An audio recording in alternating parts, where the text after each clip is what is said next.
नमस्कार, मैं हूं शुभ मिश्रा और आप देख रहे हैं जोहार झारखंड। चलिए करते हैं बुलेटिन की शुरुआत बड़ी खबर से। बड़ी खबर आपको झारखंड से बता रहे हैं, जहां आईएएस आईपीएस की संपत्ति में बढ़ोतरी नहीं हुई है। 2 साल में ये बढ़ोतरी नहीं देखी गई किसी भी आईएएस आईपीएस की संपत्ति में। बता दें कि आईपीआर रिपोर्ट से ये बात सामने आई है। अफसरों की संपत्ति 147 में से 142 ने कार्मिक मंत्रालय में दाखिल किया अपनी संपत्ति का ब्यौरा, जिसमें आईपीआर की बात भी सामने आई है। कोरोना काल में किसी आईएएस ने संपत्ति की खरीद नहीं की है और इतना ही नहीं, ज्यादातर आईएएस के पहले से रांची में प्लॉट और फ्लैट हैं ही।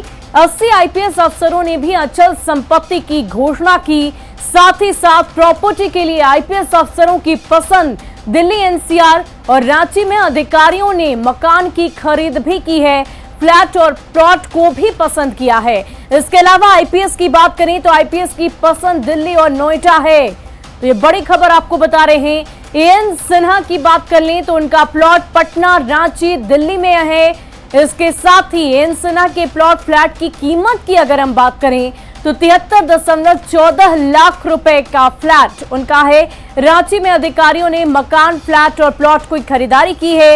एएन सिन्हा की पटना, रांची, दिल्ली में प्लॉट और फ्लैट है और सुखदेव सिंह की रांची में भी फ्लैट है। इसके साथ ही फ्लैट की कीमत की बात कर लें तो 32.23 लाख का फ्लैट सुखदेव सिंह का है। अरुण कुमार सिंह की बात करें तो उनका फ्लैट दिल्ली, नोएडा और रांची में भी है। 4 जगहों पर उन्होंने प्लॉट खरीदे हैं। अरुण सिन्हा के प्लॉट की कीमत 2.42 करोड़ रुपए है। साथ ही साथ के खंडेलवाल की बात करें तो उनका प्लॉट गुड़गांव में, रांची में भी है। फ्लैट भी उनका है जिसकी कीमत 65.73 लाख रुपए है। तो ये तमाम आईएएस आईपीएस अधिकारी हैं जिन्होंने पीआईआर दाखिल किया है। और मुखमीत सिंह की हम बात कर रहे हैं, पंचकुला और रांची में उनका प्लॉट है। मुखमीत सिंह के प्लॉट की कीमत 1.4 करोड़ रुपए है। साथ ही साथ शैलेश कुमार सिंह की बात कर ली तो देवघर में पत्नी के नाम पर उन्होंने जमीन की खरीदारी की है, मकान भी है। शैलेश कुमार सिंह की रांची में खुद की जमीन है और साथ ही मकान की कीमत की बात कर ली तो 26.10 लाख रुपए की कीमत की फ्लैट और प्लॉट उनके पास है। और इस वक्त रांची से हमारे संवाददाता ओम प्रकाश हमारे साथ जुड़ चुके हैं फोन लाइन पर। ओम प्रकाश, आईएएस आईपीएस ने पिछले 2 साल में किसी भी तरह की संपत्ति नहीं खरीदी, क्या वजह है? जी, जिस तरह से कोविड काल हुआ और कहा जाए तो इस दरमियान खासकर लोगों का आने जाने पर भी पाबंदियां रही। कहीं ना कहीं कहा जाए तो जो तमाम तरह की दुविधाएं थी, उन वजहों से भी कहा जा सकता है कि इस दरमियान जो रियल एस्टेट का कारोबार है वो भी मंद पड़ा। तो हो सकता है इन्हीं वजहों से जो अधिकारी वर्ग है उन लोगों में भी इसे लेकर कहीं ना कहीं कुछ सोचने में मिला और इस वजह से इस तरह की खरीदारियां नहीं हो पाई है, या फिर कुछ और भी कारण हो सकते हैं। हालांकि इन तमाम जो चीजें हैं उसमें यही जो अभी फिलहाल इन लोगों के द्वारा जो भी अपने डेटा जो उपलब्ध कराया गया है उसमें साफ तौर से यही कहा गया है कि 2020 के बाद किसी भी तरह की प्रॉपर्टी जो है अधिकारियों के द्वारा नहीं खरीदी गई है, उसमें कोई भी वृद्धि नहीं हुई है। तो कहीं ना कहीं कोरोना का असर जो है वो कहा जा सकता है इन वजहों से देखने को मिल रहा है। जी, बहुत बहुत शुक्रिया हमारे साथ जुड़ने के लिए ओम प्रकाश, तमाम जानकारी के लिए। तो रांची से आपको बड़ी खबर बता रही थी, जहां आईएएस आईपीएस की पसंद रांची भी है, वहां भी उन्होंने प्लॉट और फ्लैट खरीदे हैं। और इतना ही नहीं, पिछले 2 साल में कोरोना काल होने की वजह से यह असर देखने को मिला कि 2 साल में किसी भी आईएएस आईपीएस ने पीआईआर दाखिल नहीं किया। वहीं छठी जेपीएससी को लेकर हाईकोर्ट ने आज एक बड़ा फैसला सुनाया। इस फैसले के बाद छठी जेपीएससी में सफल अभ्यर्थियों की नौकरी खतरे में पड़ गई है। कोर्ट ने छठी जेपीएससी की सभी नियुक्ति को रद्द करने का आदेश दिया है। खतरे में छठी जेपीएससी में सफल अभ्यर्थियों की नौकरी। झारखंड हाईकोर्ट ने सुनाया बड़ा फैसला। छठी जेपीएससी की सभी नियुक्ति रद्द। नई मेरिट लिस्ट जारी करने का आदेश।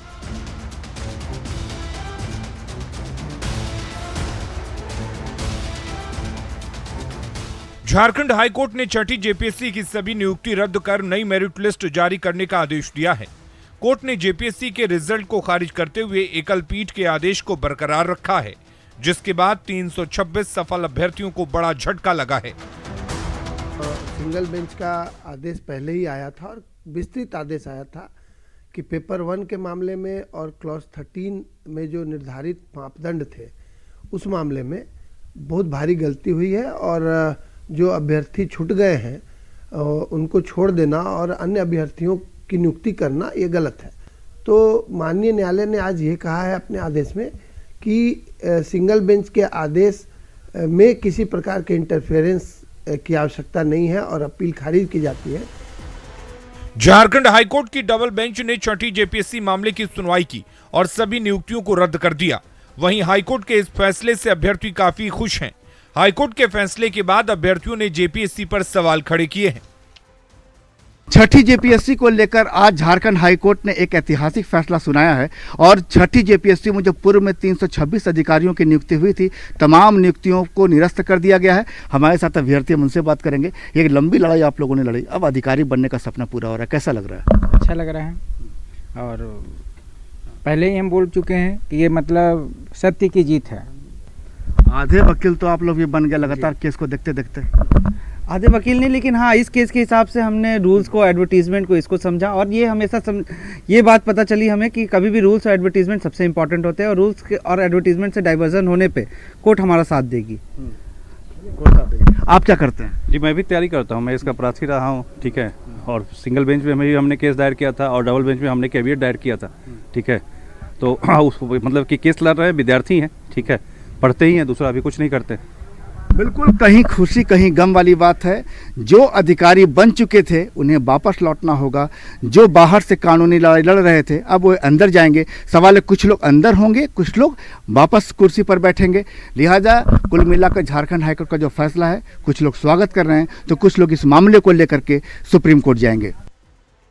हाईकोर्ट के इस आदेश के बाद छठी जेपीएससी में सफल अभ्यर्थियों की नियुक्ति खतरे में पड़ गई है। झारखंड हाईकोर्ट ने इस मामले की सुनवाई करते हुए कहा कि जो भी अधिकारी दोषी हैं उन पर कार्रवाई होनी चाहिए। आखिर बार बार ऐसी गलती कैसे हो जाती है? हाईकोर्ट ने इसके बाद मेरिट लिस्ट को नए सिरे से जारी करने का आदेश दिया है। संजय सिन्हा, रांची, न्यूज़ 18। वहीं स्वास्थ्य मंत्री बन्ना गुप्ता के बयान के बाद झारखंड की सियासत गर्मा उठी है। बन्ना गुप्ता ने हेमंत सोरेन पर सनसनीखेज आरोप लगाते हुए कहा कि सीएम अपने सहयोगी पार्टी को खत्म करना चाहते हैं और इसके बाद सियासी घमासान मचा हुआ है।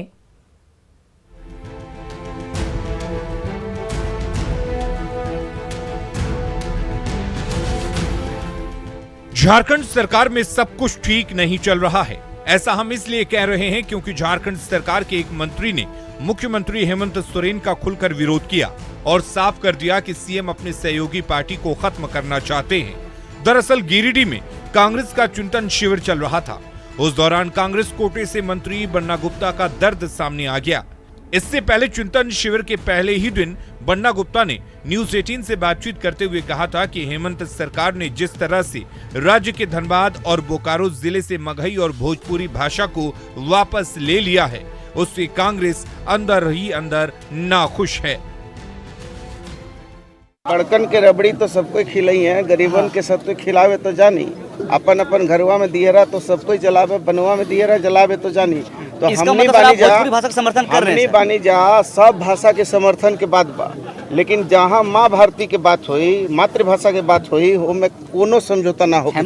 सभी लोगों को इस बात का दुख है, दर्द है कि हम जब गठबंधन की इस सरकार को चला रहे हैं, इस सरकार में हमारी स्थिति वैसी हो गई है जैसे हम लोगों ने एक गाना सुना था कि जब माझी ही नाव डूबोए उसे कौन बचाए। जब मुख्यमंत्री ही चाहता है कि हमारी जो है, हमारे लोग, हमारी पार्टी जो है समाप्ति की ओर चली जाए और हमारा पार्टी का जो है सारा वोटर उनकी तरफ शिफ्ट हो जाए, तो मैं समझता हूं कि फिर ऐसी सरकार का कोई औचित्य नहीं है। यदि हमारी पहले पार्टी बचेगी तभी हम बचेंगे। इसलिए हम सारे लोगों को, मुझे भी अच्छा लगता है कि हम मंत्री बन के घूम रहे हैं, किसको खराब लगेगा। दरअसल इस बयान के पीछे की वजह क्या है? दरअसल पूरा बखेड़ा भाषा विवाद को लेकर खड़ा हुआ है। भाषा विवाद किसी भी पार्टी के लिए सिरदर्द बना हुआ है। सरकार के फैसले से पार्टियां बैकफुट पर हैं। सरकार के फैसले से कांग्रेस के लोग नाखुश हैं। वहीं मन्ना गुप्ता के बयान का पार्टी के भीतर ही विरोध शुरू हो गया है। मन्ना के बयान से इरफान अंसारी सहमत नहीं है तो जेएमएम उनका निजी बयान बता रही है। वहीं मन्ना गुप्ता के बयान पर बीजेपी ने चुटकी ली है तो आरजेडी ने भी मन्ना गुप्ता के बयान का समर्थन किया है। आप मंत्री जी ने बयान दिया है, मंत्री जी से पूछिए। मैं तो अपना काम कर रहा हूँ, मैं तो विकास कर रहा हूँ। मैं तो हेमंत जी से खुश हूँ। मैं देखा हूँ ना, आपको मैं कह देना चाहता हूँ, भाजपा का शासनकाल भी मैंने देखा है। और जब हमारे स्वास्थ्य मंत्री उसमें विधायक नहीं थे, भाजपा के शासनकाल में विधायक नहीं थे, अगर वो विधायक होते तो इस तरह की बातें नहीं करते। देखिए, उनका दर्द है, दर्द का तो कारण वही बता पाएंगे और दर्द कितना है वो भी वही बता पाएंगे। उनका जो बयान है बिल्कुल व्यक्तिगत बयान है। तो ये मुझे लगता है कांग्रेस के असलियत को उजागर करता है।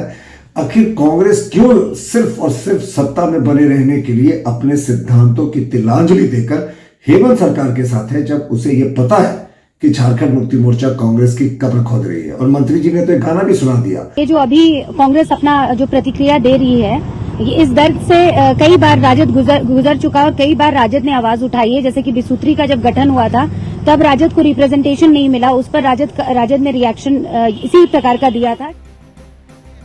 मन्ना गुप्ता के बयान से बड़े सवाल खड़े हो रहे हैं। क्या हेमंत सोरेन सरकार में सब ठीक नहीं? क्या सीएम चाहते हैं कांग्रेस समाप्त हो जाए? क्या सरकार वोट बैंक की राजनीति कर रही है? फिलहाल मन्ना गुप्ता के बयान से हेमंत सरकार के भीतर बड़ी सियासी उथल पुथल शुरू हो गई है। न्यूज़ 18 के लिए गिरिडीह से एजाज अहमद की रिपोर्ट। और मीसा भारती आज रांची एयरपोर्ट से पटना के लिए रवाना हुई। मीसा के साथ आरजेडी नेता रंजन यादव और कमलेश भी दिखे। ये तस्वीर रांची एयरपोर्ट के अंदर की है। आपको बता दें कि मीसा भारती रिम्स में लालू प्रसाद से मुलाकात करने गई थी। वहीं दिल्ली और हरियाणा में मानव तस्करी का शिकार हुई 5 लड़कियों को मानव तस्करों के चंगुल से मुक्त कराकर रांची लाया गया।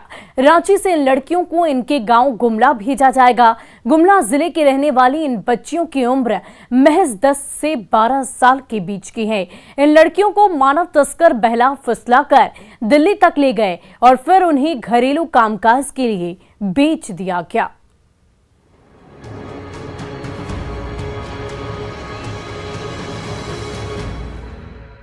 सुनिए इन मासूम बेटियों के दर्द को, इनकी आप बीती को। आखिर कैसे इन बच्चियों को तस्कर अच्छी जिंदगी, ढेर सारे पैसे, मोबाइल फोन का प्रलोभन देकर मानव तस्कर दिल्ली ले गए। बच्चियों को गांव से दिल्ली भेजने में पड़ोसी गांव में रहने वाली महिलाएं भी शामिल हैं। बच्चियां बता रही हैं कि कई बार उनके साथ मारपीट भी हुई है। कोरोना होने के बावजूद इन बच्चियों से लगातार काम कराया जाता था। करती थी वहाँ पे सारे काम कराते थे और मुझे अच्छा नहीं लगता था। कभी मारपीट भी कुछ करते थे? नहीं, बहुत ज्यादा काम हो जाते थे और मैं थक जाती थी काम करते करते। फिर मेरा तबीयत खराब हो गया। फिर बाद में तबीयत खराब में भी बोलते थे काम करो। हाँ, फिर बाद में मैं वहाँ से भाग गई। भाग के कहाँ गई? पुलिस स्टेशन गए। वाले मेरे को कुछ नहीं बोले। फिर उसके वहाँ पे एक मैडम थी पुलिस वाले, वो बोली चलो मेरे साथ, बोल के मेरे को बाल भवन रोहतक में, दिल्ली में अप्रैल में गई थी। अप्रैल में गई थी? हाँ। कहाँ, वहाँ पे क्या करती थी? यहाँ जी मौसी लेके गई थी काम के लिए घर में। कौन लेके गई थी? मौसी। अपनी मौसी लेके? हाँ, गई थी। अच्छा। अपनी मौसी लेके गई थी। तो ये मेहमान बोल के ये किसी घर पे काम लगाई थी। हाँ। तो ये लोग अच्छे भी नहीं करते थे। तो क्या करते थे वहाँ पे? ये लोगों को कभी करते थे। हाँ, एक भाभी तो मारती थी भी, डांटती थी भी। हाँ। तो ये लोग 2 दिन के लिए बाहर गए थे। तो मेरे को बुखार हो गया यहाँ। हाँ। तो मैंने काम कर नहीं पाई। हाँ। तो ये लोग आए, फिर सारे मेरे बैग सारे बाहर फेंक दिए लोग कि चली जाओ यहाँ से। काम करते थे, 1 साल हो गया था। तो यहाँ से कैसे पता चला कि दिल्ली में काम मिलता है, कैसे दिल्ली गई? एक भैया ने लेके गया था। अच्छा, कौन भैया? गांव के ही भैया थे? नहीं, दूसरे गांव के, उसका नाम भी पता नहीं मेरे को। हाँ? उसका नाम पता नहीं पता है। क्या बोल के लेके गए वो तुम्हें? हम लोग सहेली 4 लोग थे ना। हाँ। उसके साथ बातचीत होते थे। सहेली थे, खेल रही थी, तभी वो हाँ। भैया आए। क्या बोले भैया? भैया ने दूसरे लड़के को बोला था कि दिल्ली जाएंगे, बोला था तो तुम दिल्ली जाएंगे ऐसे बोला। महिला एवं बाल विकास विभाग को 9 फरवरी को गुप्त सूचना मिली कि झारखंड की बच्चियों की तस्करी कर दिल्ली लाया गया है। सूचना मिलते ही उत्तम नगर थाना दिल्ली से संपर्क स्थापित किया गया और बच्चों का लोकेशन ट्रेस कर छापेमारी की गई और तकरीबन 3 घंटे की मशक्कत के बाद इन बच्चियों को एक मानव तस्कर के साथ किराए के मकान से छुड़ाया गया। झारखंड से जितने भी बच्चे जो ट्रैफिकिंग हो गया जैसे भी जाते हैं दिल्ली के लिए, तो दिल्ली में एक जो है एकीकृत पुनर्वास संसाधन केंद्र संचालित है।